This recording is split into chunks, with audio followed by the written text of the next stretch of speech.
इस कार्यक्रम को जॉयस मायर मिनिस्ट्रीज के मित्रों और भागीदारों द्वारा संभव बनाया गया है।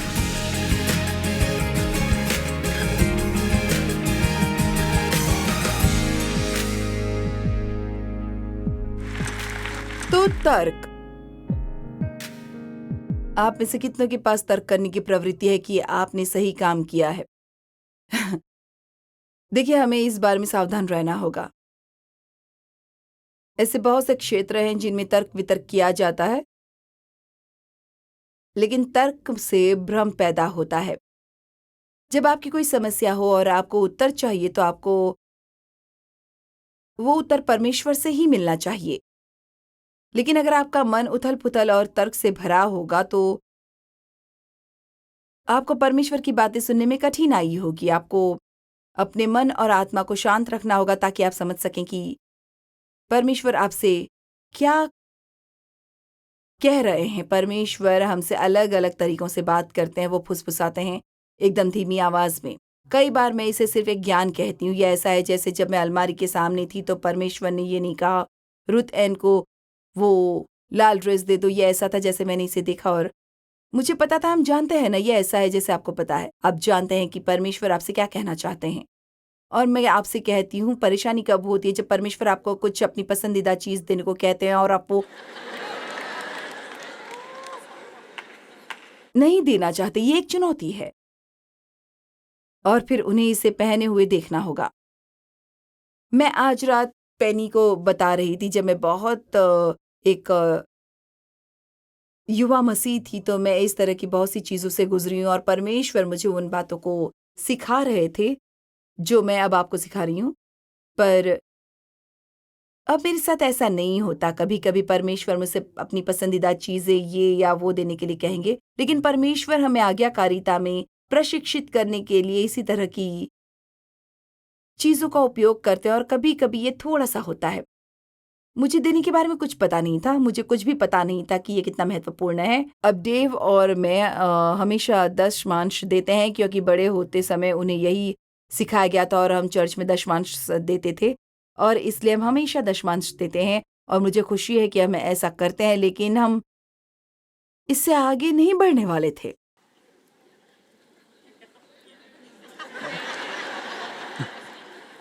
देखिए, अब बहुत से लोग कहते हैं दशमांश देना नई वाचा का हिस्सा नहीं है। ये नए नियम का हिस्सा नहीं है और मैं इसके बारे में आपके साथ बहस नहीं करूंगी, लेकिन मैं इतना कहूंगी, यीशु ने उदार होने के लिए कहा है। और अगर आप देने के बारे में बात करना चाहते हैं तो आप उदार शब्द का अध्ययन करना शुरू कीजिए और देखिए कि ये क्या है। जब आप उदार होते हैं तो आप दशमांश से बहुत आगे निकल जाते हैं और मुझे ऐसा लगता है अगर वे व्यवस्था के अंतर्गत 10% दे सकते हैं तो हमें अनुग्रह में कितना देना चाहिए। तो आपको मुझे ये बताने की ज़रूरत नहीं है ये नए नियम में है या नहीं, ये नहीं है, लेकिन हमें इससे भी आगे जाना चाहिए। अब हम व्यवस्था के अंतर्गत नहीं रह रहे हैं, हम अनुग्रह से जीते हैं। और जब आप जानते हैं कि परमेश्वर आपसे कितना प्रेम करते हैं, तो क्या आप जानते हैं कि कितने लोगों को उनका प्रेम महसूस करना चाहिए। वे इसे सिर्फ इसलिए नहीं सुन सकते क्योंकि बहुत से लोग ऐसे हैं जैसे मैं थी, जिन्हें किसी ने कभी नहीं कहा कि वे उनसे प्यार करते हैं, लेकिन उन्होंने उसे चोट पहुंचाई और उनका फायदा उठाया। इसलिए जब हम इस विशाल शील देशों में पसंद करते हैं तो हम भारत या अफ्रीका या किसी ऐसी जगहों पर जाते हैं। मेरा मतलब है, एक भूखे व्यक्ति को यह बताने से क्या फायदा कि परमेश्वर आपसे प्यार करते हैं। लेकिन अगर आप लगभग 1 साल तक हर दिन उन्हें खाना खिलाते रहते हैं और फिर आप उन्हें बताते हैं कि परमेश्वर उनसे प्यार करते हैं और यीशु की वजह से ये सब है, मैं आपके लिए ऐसा कर रही हूँ। क्योंकि देखिए, जब आप लोगों के लिए वो करते हैं कि जिसके लिए आपके पास ऐसा करने का कोई कारण नहीं है, तो वे उत्सुक हो जाते हैं। आपको क्या लगता है बाइबल ऐसा क्यों कहती है? यदि तेरा बैरी भूखा हो तो उसको रोटी खिलाना और यदि वो प्यासा हो तो उसे पानी पिलाना। पुराने नियम में वो कहता है, इस रीति से तू उसके सिर पर अंगारे डालेगा। खैर, हमें लगता है कि ऐसा है, वो अब अपना पाने वाला है, लेकिन इसका मतलब ये नहीं है कि वे गर्म कोयले यानी प्यार के बारे में बात कर रहे हैं।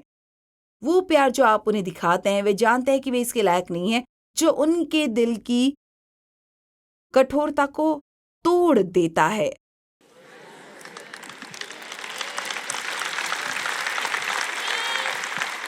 हमारे पास कुछ भी नहीं है, कुछ भी मेरा नहीं है।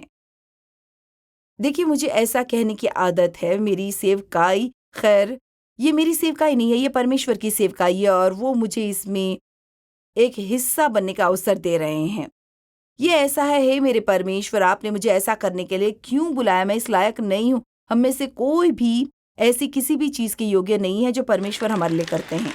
लेकिन हमें ये ध्यान रखना चाहिए और याद रखना चाहिए कि हम यहाँ किसी उद्देश्य से रखे गए हैं और वास्तव में हमारा उद्देश्य परमेश्वर के राज्य का विस्तार करने के लिए उनके साथ काम करना है। और ये सिर्फ प्रचार करने से नहीं हो सकता, क्योंकि लोगों ने प्रचार प्रचार प्रचार प्रचार और 50 अलग अलग तरीके से प्रचार सुने हैं, लेकिन वे प्यार के बारे में बहस नहीं कर सकते।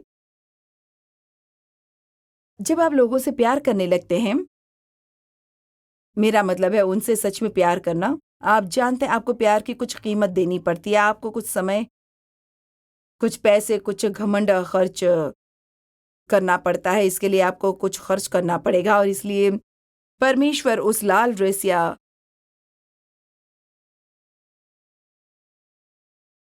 कंगन जैसी चीजों का उपयोग करेंगे। वो इसका उपयोग आपको आज्ञाकारिता में प्रशिक्षित करने के लिए करेंगे। क्या कभी किसी के साथ इस तरह की चीज होती है? ओ, आप में से 12 जन, ये अच्छा है। क्या किसी और के साथ कभी इस तरह की चीजें होती हैं? ठीक है, अगर आपके साथ ऐसा कभी नहीं होता तो ऐसा इसलिए क्योंकि आप आत्मा से भरे हैं और आप नहीं हैं। आप जानते हैं, हमें आपके लिए प्रार्थना करने की जरूरत है कि आपके कान खुल जाएं, ये सुनने के लिए कि पवित्र आत्मा क्या कह रहे हैं। और मुझे याद है जब परमेश्वर ने पहली बार मुझे ये सिखाना शुरू किया था, तो मुझे लगा जैसे परमेश्वर चाहते हैं कि मैं किसी को दोष न दूं, मैं उसे $10 दूं।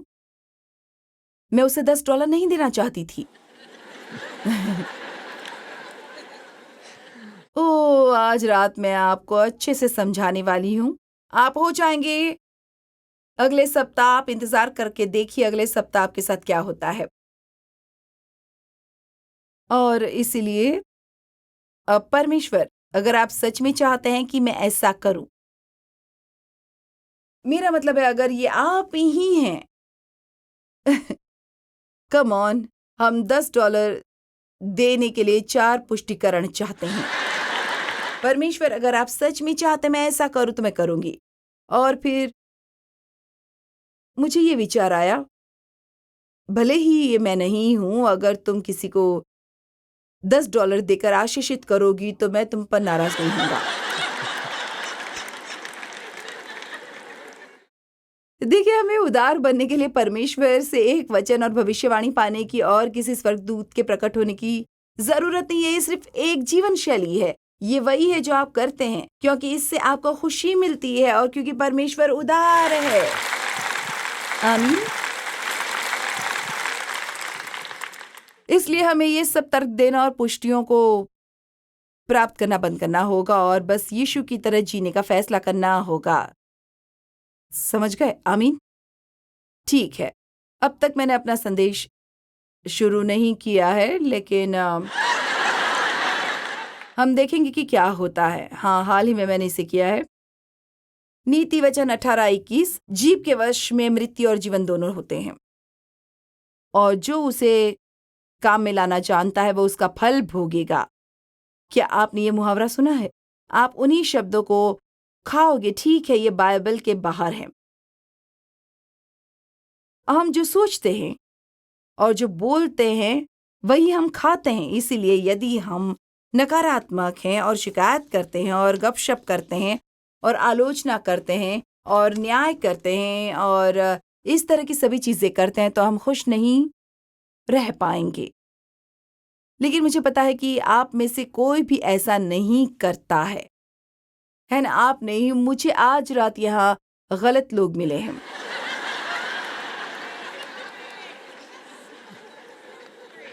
आप वहाँ बैठकर सोच रहे होंगे, देखिए काश आज रात कोई और आ जाता। अब सोचिए आप यहाँ हैं।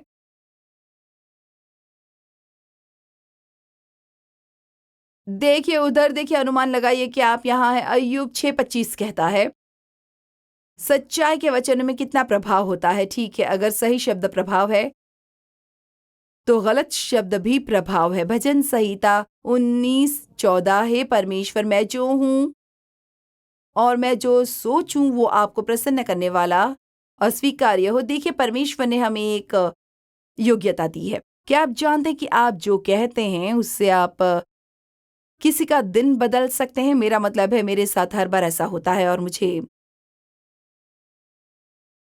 यकीन है कि जो कोई भी वचन सिखाता है उसके साथ भी ऐसा होता होगा। लेकिन मेरा मतलब है, मुझे लोग बताते हैं, एक दिन आपने अपने कार्यक्रम में ब्ला ब्ला ब्ला ब्ला कहा और इसने मेरी जिंदगी बदल दी। एक वाक्य किसी के जीवन को कैसे बदल सकता है? कभी-कभी परमेश्वर से एक शब्द, मेरा मतलब है परमेश्वर का सिर्फ एक वचन आपके जीवन को पूरी तरह से उलट-पुलट कर सकता है। क्या आप कल्पना कर सकते हैं कि क्या होगा यदि इस कमरे में हर कोई अपने मन को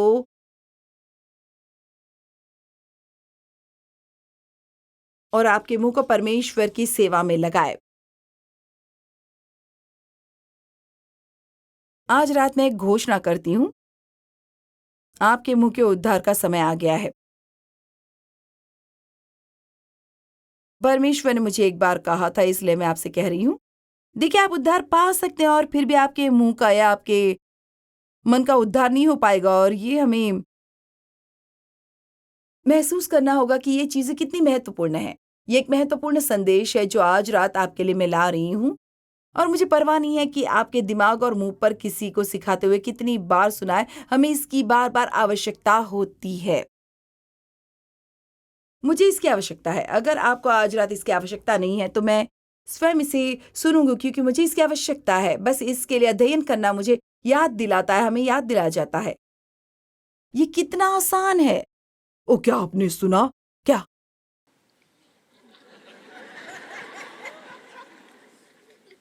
ओह! हम सिर्फ ये सुनना चाहते हैं कि हर कोई हर किसी के बारे में क्या कहना चाहता है। हमें इससे आगे निकलने की ज़रूरत है।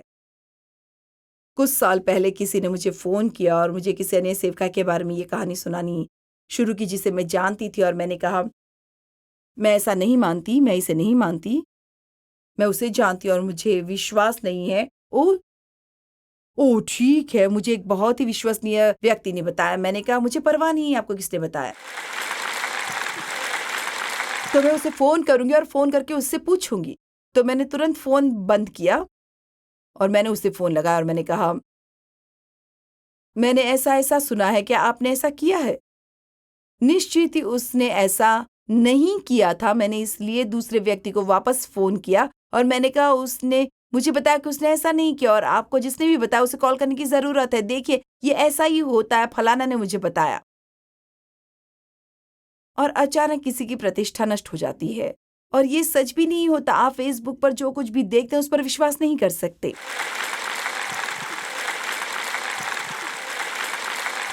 मेरा मतलब है, शायद मुझे आपको ये बताने की ज़रूरत नहीं है, लेकिन लोग वहाँ जाना पसंद करते हैं और बस अपनी कुरूपता को उजागर करते हैं, और ये भयानक है। आप जानते हैं, किसी की प्रतिष्ठा को कुछ ऐसी बात कहकर नष्ट करना बहुत ही बुरा है। नहीं, मेरा मतलब है बिल्कुल नहीं। हम इस पे थोड़ी तो सच्चाई ला सकते हैं। तो इसे सुने, यशायाह 50 वचन 4। प्रभु यहोवा ने मुझे सिखाने वालों की जीभ दी है कि मैं थके हुओं को अपने वचन के द्वारा संभालना जानूं। भोर को वो नित्य मुझे जगाता और मेरा कान खोलता है कि मैं शिष्य के समान सुनूं। तो वो कह रहे हैं कि परमेश्वर ने हमें थके हुए लोगों को प्रोत्साहित करने की क्षमता दी है। क्या आप जानते हैं कि दुनिया में लोग किस दौर से गुजर रहे हैं? खासकर वे जो मसीही को नहीं जानते, और उनमें बहुत से ऐसे लोग किस दौर से गुजर रहे हैं क्योंकि वे नहीं जानते, लेकिन ऐसे बहुत से लोग हैं जो स्वर्ग जाने वाले हैं, जो यहाँ रहते हुए भी कभी खुश नहीं रह पाते क्योंकि सच में उन्होंने परमेश्वर के वचन को कभी नहीं सीखा। क्या होगा अगर आज रात इस कमरे में हर कोई सिर्फ आप में से जो यहाँ है एक निर्णय ले, और निश्चित रूप से अब जानते हैं हम असफल होंगे, पर ये ठीक है। हालांकि जब तक आप सही दिशा में जा रहे हैं, आप इसे बनाए रखेंगे, आप नई आदतें बनाते रहेंगे। आमीन। जिस तरह से आप बुरी आदतों को मिटाते हैं, जो बुरी आदतों से लड़कर नहीं आती, ये अच्छी बात और सही काम करने से आती है, और इसे बार बार बार और ज्यादा और ज्यादा और ज्यादा करना होता है, फिर बहुत जल्द बुरी आदत के लिए कोई जगह नहीं रहती। इसलिए यदि ये आप में लोगों पर दोष लगाने की प्रवृत्ति है, तो जब भी आप खुद को किसी पर दोष लगाते हुए पाए, तो अपने आप को कहना शुरू करें और जोर से कहें, इससे मेरा कोई लेना देना नहीं है। जब मैं खुद को किसी का न्याय करते हुए पकड़ती हूँ, तो मैं यही करती हूँ। जॉयस, इसका तुमसे कोई लेना देना नहीं है। वो व्यक्ति एक बड़े घर का मालिक था और वो उसमें अकेला रहता था, और हम इसका नाम भी नहीं जानते थे, और हम एक दिन इस उपखंड को छोड़ने वाले थे, और हम इस बारे में बात कर रहे थे कि वो आदमी इस बड़े घर को क्यों चाहेगा। खैर, डेव ने कहा शायद एक निवेश के लिए, पर मैंने कहा और भी बहुत सी चीजें हैं जिसमें वो अपना पैसा निवेश कर सकता है। इस व्यक्ति के वित्तीय भविष्य पर चर्चा कर रहे थे, जबकि हम उसका नाम भी नहीं जानते थे। तो परमेश्वर का शुक्र है कि आखिरकार मैंने ये सीखा, जॉयस, अपने काम से काम रखो।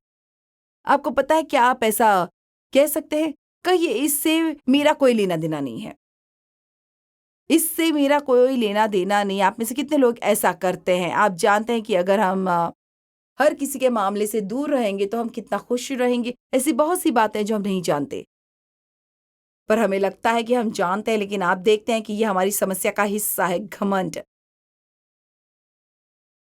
मुझे लगता है मुझे पता है कि मुझे क्या नहीं पता है।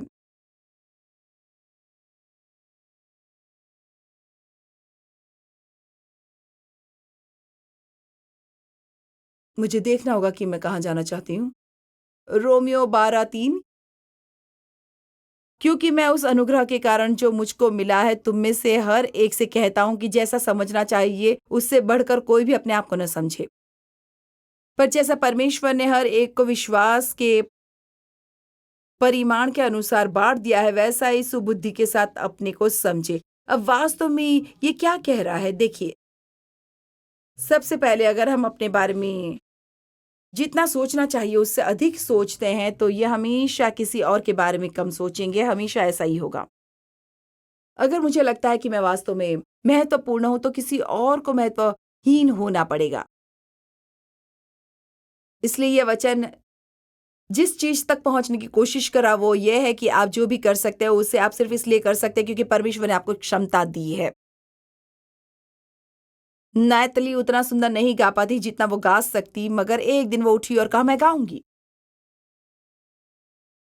परमेश्वर ने उसे वो वरदान दिया और उसने इसे बढ़ाया और इस पर मेहनत की और अपना हिस्सा किया, लेकिन परमेश्वर ने उसे वरदान दिया और उन्होंने उसे आवाज दी है, पर उन्होंने मुझे इनमें से एक भी नहीं दिया। मेरी आवाज ऐसी है।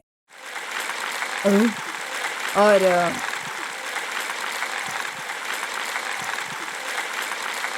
अपने बारे में जिसे मैं ज्यादा नफरत करती थी, उनमें से एक मेरी आवाज थी। मैंने सोचा मैं एक छोटी प्यारी महिला की तरह आवाज पाना चाहती हूँ। आप में से कितने लोग, खासकर पुरुष, अगर मैं ऐसी होती तो कोई भी पुरुष टीवी पर मुझे कभी नहीं सुनता। आप सबसे प्यारी छोटी चीज है और मैं आपसे बहुत प्यार करता हूँ। और मुझे पता है, मेरा मतलब है मुझे सभी चीजें मिलती हैं। एक रात हम शिकागो में तैयार हो रहे थे एक चर्च में बात करने के लिए, और मोटरसाइकिल पर एक आदमी हमारी वैन के बगल में आता है, लंबा चौड़ा आदमी मोटरसाइकिल पर, और उसने पूरे बदन पर बड़े बड़े टैटू थे उसने कहा, हे! उसने कहा, मैं आपको एक मजेदार किस्सा बताती हूँ। उसने कहा, इससे पहले कि मुझे पता चलता आप एक महिला हैं। मैंने 6 महीने तक आपकी बातें सुनी हैं। देखिए, ये बात मुझे परेशान करती थी, लेकिन जब आप जान लेते हैं कि आप मसीह में कौन हैं तो ओह कम ऑन! जब आप जानते हैं कि परमेश्वर आपसे प्यार करते हैं और आप जानते हैं कि उन्होंने आपको अपने हाथों से बनाया और आपको ये गलती नहीं है, तो सही होने के लिए आपको किसी और की तरह होने की ज़रूरत नहीं है। परमेश्वर ने हम सभी को अलग-अलग वरदान दिए हैं। नैटली गाती है, मैं प्रचार करती हूँ और कोई वाद्य यंत्र बजाता है, कोई कुछ और करता है, कोई कुछ और करता है। मेरा मतलब है मैं जिंजर की तरह रचनात्मक चीज़ें नहीं कर सकती। ऐसा कोई तरीका नहीं है कि मैं ऐसा कर सकूँ, वो बहुत रचनात्मक है। पर मैंने 150 किताबें लिखी हैं। वो इसके बारे में मज़ेदार बात यह है कि मेरे शिक्षक को ने महसूस किया था कि मेरे पास लिखने का वरदान है और वे चाहते थे कि मैं इसके लिए कॉलेज जाऊं और पत्रकारिता के लिए छात्रवृत्ति प्राप्त करने का प्रयास करूं, पर मैं कॉलेज नहीं जा सकी क्योंकि मुझे अपने पिता से दूर जाना पड़ा। इसलिए मेरे पास डिग्री नहीं है, लेकिन मैंने किताबें लिखी हैं।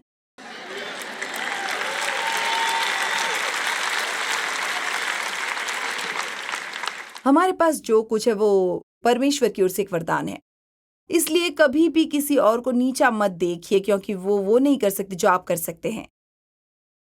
शुरुआती दिनों में मेरी ये समस्या थी और मैं आपको बताती हूँ, ये मेरे लिए प्रभु का एक संदेश था जब मुझे पता चला कि परमेश्वर हम सभी को अलग-अलग तरह से बनाते हैं। वो हम सभी को अलग-अलग वरदान देते हैं और वो ऐसा किसी उद्देश्य से करते हैं। शायद आपने किसी ऐसे व्यक्ति से शादी की जो आपसे विपरीत है।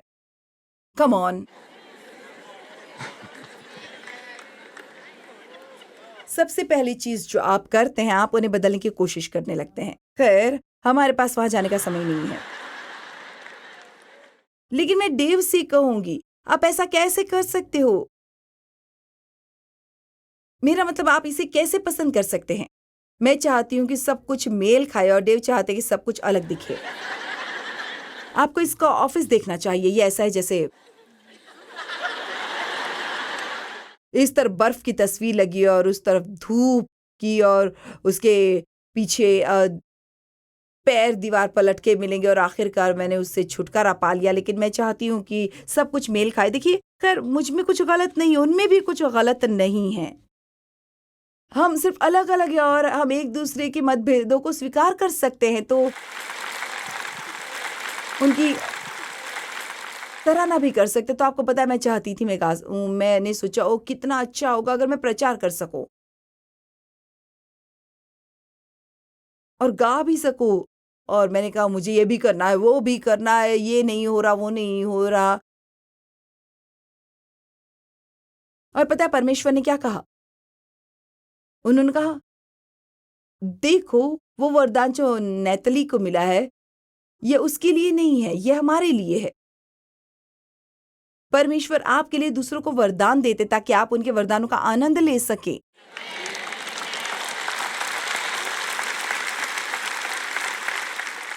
मेरा वरदान सिर्फ मुझे काम करने के लिए दिया गया है।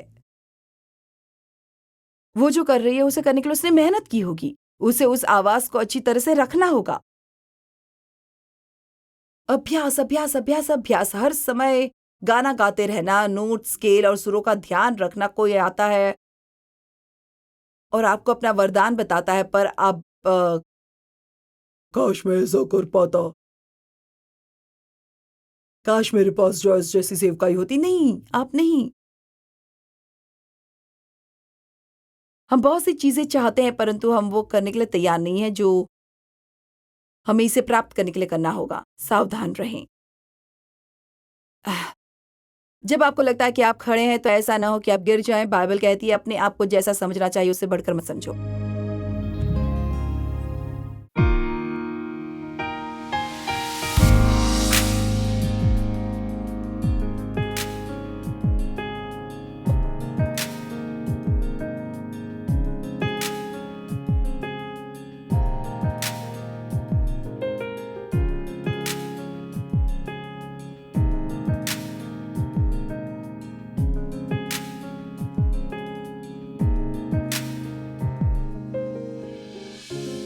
इस कार्यक्रम को जॉयस मायर मिनिस्ट्रीज के मित्रों और भागीदारों द्वारा संभव बनाया गया है।